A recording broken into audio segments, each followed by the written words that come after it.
All right, we are live with the school.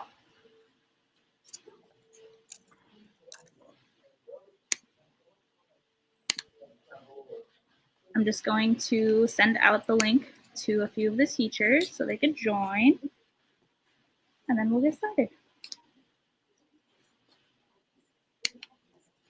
To a few of the teachers so they can join, and then we'll get started. To a few of the teachers. I'm gonna mute myself on the YouTube.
Okay.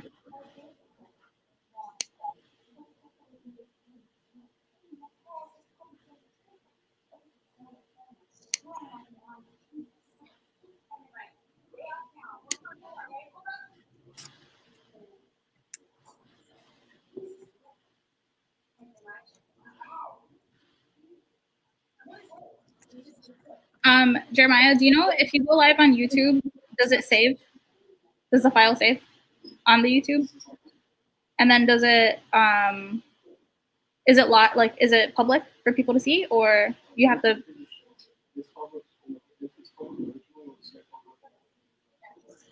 Okay. All right.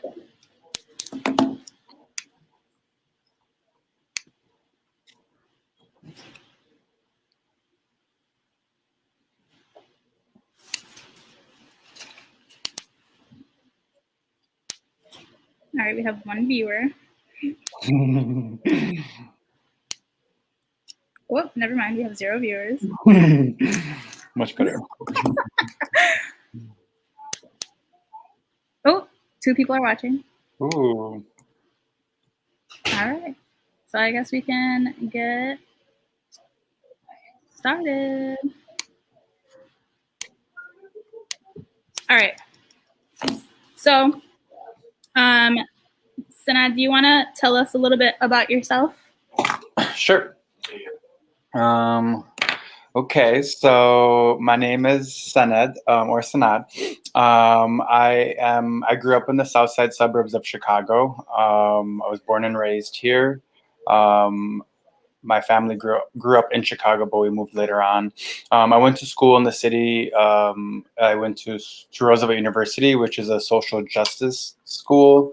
So I have a bachelor's degree in international studies with a focus in economic development. But it turns out that a liberal arts degree doesn't really do much of anything. So I'm back into school for a STEM degree or a nursing degree per se. That's awesome. And why did you feel like you wanted to change your?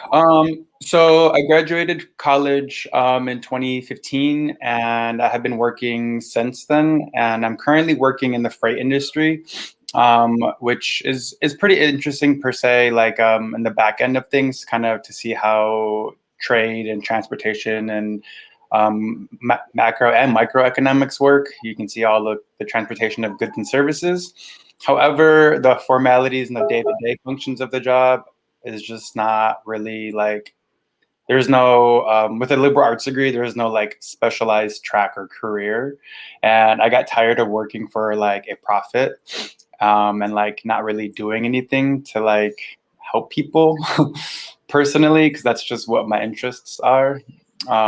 So that's kind of why I chose to do nursing instead. And I kind of chose this 2 years ago. I've been in school since, so it was pre-COVID. So, and I'm still kind of sticking to it, obviously. But yeah, that was pretty much the reason. I just didn't like working for a profit and not helping anybody. That's a very noble reason. Thank you. So can you tell me some of the successes that you've achieved, whether it's in your schooling or your career? Yes. So it's been a while since I've been back to school. And at the start of it, I had to kind of readjust my like how I function in classrooms and stuff. And now with COVID and everything, and being in Zoom school, it's a complete different transition. I never really liked online learning, but obviously we kind of have to do it now. So I kind of the biggest lesson I've learned thus far is honestly like setting yourself up for success. So like making sure you get ahead of yourself, kind of like the night before, writing down a to-do list, what you need to get done, making sure your basic needs are met, like you have everything you like physically need, you physically need, and you're just making sure you're kind of like you're ahead of the game, like per day or whatnot, like just setting yourself up in a manner that's like you're never rushed or you're never like behind track, if that makes sense. So just keeping a journal or like I'm like losing the word for it, but like just a to-do list. That's like the thing to do. Yeah, like a day planner is what I was thinking. Yeah, and I think that's something that everybody could relate with right now, especially the students, right? So yeah, thinking about them having to be in virtual school, right? Sometimes it's difficult. Yeah, it's like so much easier to forget things because like sometimes being in the classroom setting will help you remember, like, oh yeah, I have a quiz 2 days from now or next week or whatnot. But when you're not in a classroom or when you're not leaving your home in general, time kind of seems elusive. So just keeping a calendar where you can physically see, oh yeah, today's Monday, tomorrow's Tuesday, that kind of stuff definitely keeps things organized, and it makes it a concrete like checklist off your mind. So. Do you think that being in virtual school or remote school is the biggest stumbling block that you're coming across right now? It's hit or miss. I think it's helped me per se. It's helped me in some ways, and it's also a disadvantage in other ways. So it's helped me because I do work full time, so I don't have to like go part-time. I don't have to find a new job. I don't have to work school into my schedule. I can kind of just multitask, which is a bit difficult, but it's doable. But again, the disadvantage personally for me, I do enjoy sitting in a classroom and engaging with other people. That's how I learn. If I like hearing what a classmate of mine thought of like a problem or how he solved it or they solved it, can always like rub off onto me if I'm struggling in the same manner.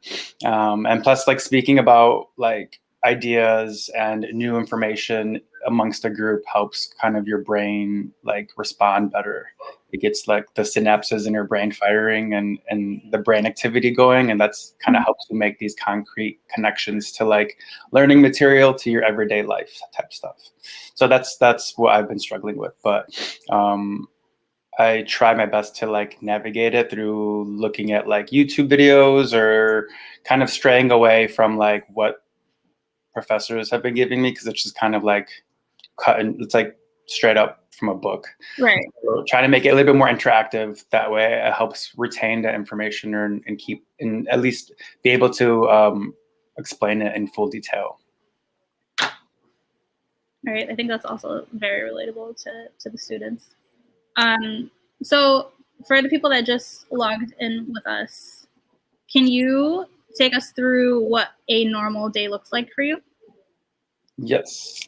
So a normal day, I I would say I wake up a bit early. So I start work at 10 a.m. and my shift is usually from 10 a.m. to 7 p.m. So I usually like to get up a few hours earlier than that. I started with like I have a morning routine where I make it a goal not to check my phone. Actually, like at least the first hour I wake up, and 30 to 40 minutes at least of no phone check, like no social media or no phone. I will check text messages and stuff, but anything outside of that, I won't open. I'll do my stretches and stuff, and then I make it's a priority for me to get to the gym. I'm not like a gym rat, but it does help me with like your personal mental health because it's just an escape, like a healthy escape outlet for me. So that's like a priority for me. And then after I get all of my morning routine done, that's when I allow myself to like engage in like social media and other things like that. But after that, I just work. And then after I work, I try to at least give myself another hour of me time, a hobby of mine, reading, writing, what have you. I know you've been doing a lot of labs for your classes. Could you share what some of those labs are? Because when I see you working on them, you know, you look like a little scientist, right? Files and stuff. Yeah, so basically, so I decided to go back to school 2 years ago, and since then I've been taking prereqs to go back into a nursing program. The nursing program I'm heading into is a accelerated nursing program. So essentially they use your first bachelor's degree if you have one, and they implement credits from that degree to your nursing degree. So you just take the core classes. So I'm just taking some prereqs to get back into the program, and I've been in a microbiology course and a chemistry course right now, and we're just doing some simple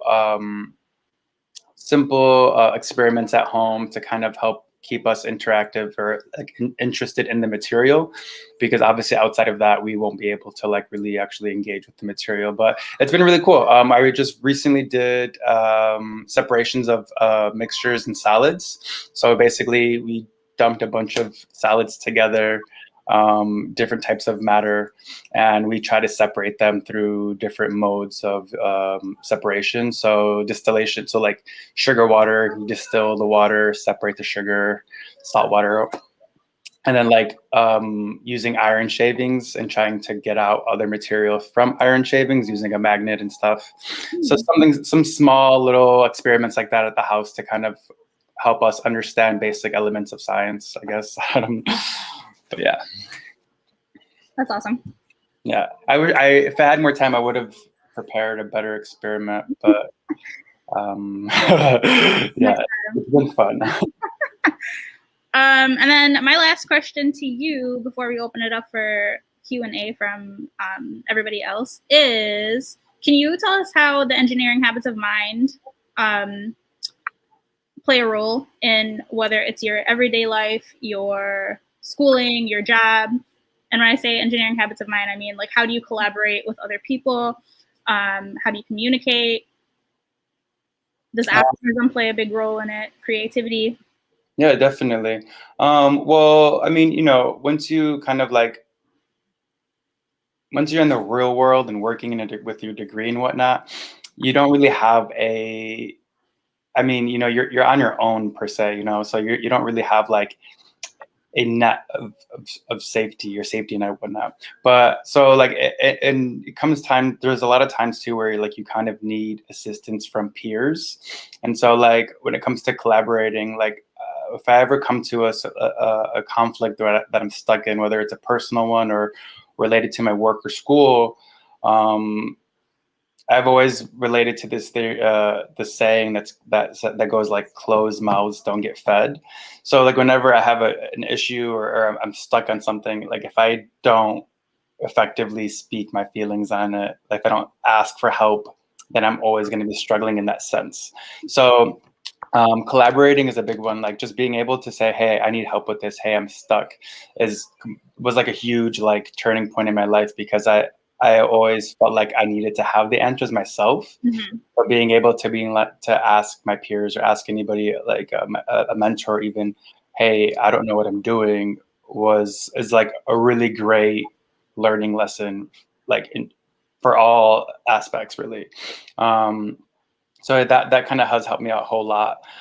In terms of being optimistic, that is an important one as well.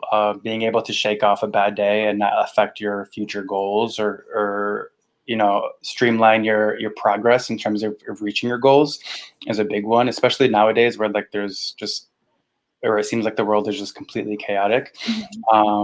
So that understanding that like bad things will happen, but not allowing it to completely affect your whole personhood is a big one as well. And then I think there was one more question you said. I'm not sure what it was. So I think the last one was ethical considerations and your whole nursing program. Oh yeah, so in terms of nursing, like the reason really why I kind of wanted to go into outside of helping people is that I come from a marginalized community, or communities. I am Palestinian, I'm queer, and I'm Muslim. And so I understand that, with what's going on in the health world, a lot of people from marginalized communities suffer at the hands of doctors and nurses who are meant to be there to care for them. So a big part of the reason why I went into nursing was, I mean, I know I'm only one person, but I know if like what I'm doing now, my current day-to-day job isn't what I have my abilities show, and I know that my abilities can be at least, it could benefit someone else who obviously needs it in those kind of environments. So in terms of like, yeah, the engineering mindset that's really where I'm kind of going in with this nursing degree, is kind of to try to be the change within. But there's a small little like acts there that kind of take a ripple effect. I completely agree. All right. So I see we have a lot of people streaming. I know it says 7, but I'm assuming that each one of those is a classroom. So we are going to open it up for Q&A. If you all have any questions for Sanad, you can post it in the YouTube, and we will answer it.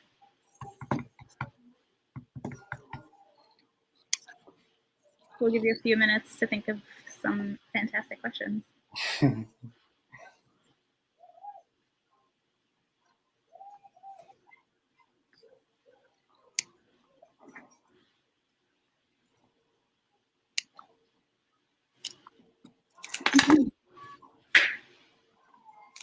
I don't know why it feels so different to be live versus just like having an assembly and being in front of the school. Right. It feels different. Like, or even just pre-recorded it, like the idea of it being live and other people are watching. Hilarious. Any questions?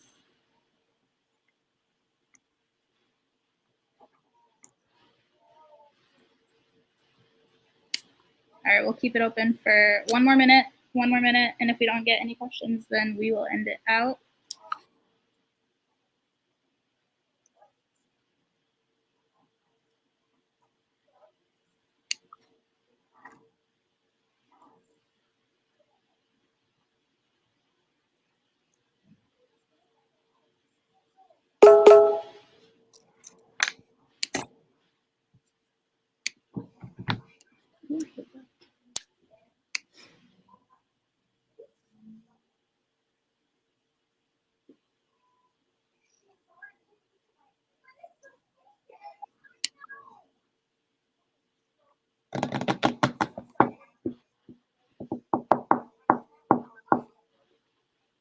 All right, so Sanad, you got a question in the chat. Miss Dixon says, so my class came on late. Sorry, but what kind of nursing are you most interested in? I would say, I think I would be interested in, well, ideally what made me want to go into nursing is I came across travel nursing, and that kind of has always been my, like, I've seen it, I read about it, and I'm like, that's what I want to do. And it's just, you work for an agency, you're a general nurse, but you work for an agency and you assist across the country where hospitals are short-staffed of nurses. So they assign you to hospitals across the country. You stay there for however long, from 8 to 23 weeks. Whenever their workload is evened out and they're good on help, they will send you to another hospital. So you just kind of travel across the country, assisting people in need. So.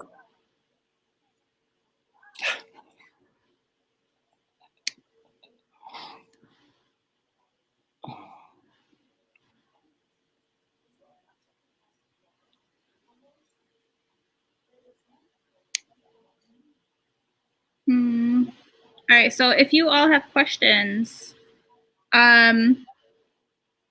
it should be in the YouTube chat section. That's where you could type in your questions. You might have to refresh your page for it to open up.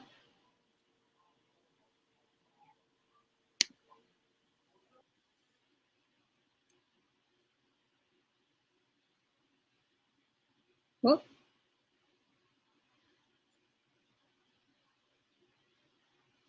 Okay, well, I'm gonna end the broadcast now. I think we got hacked.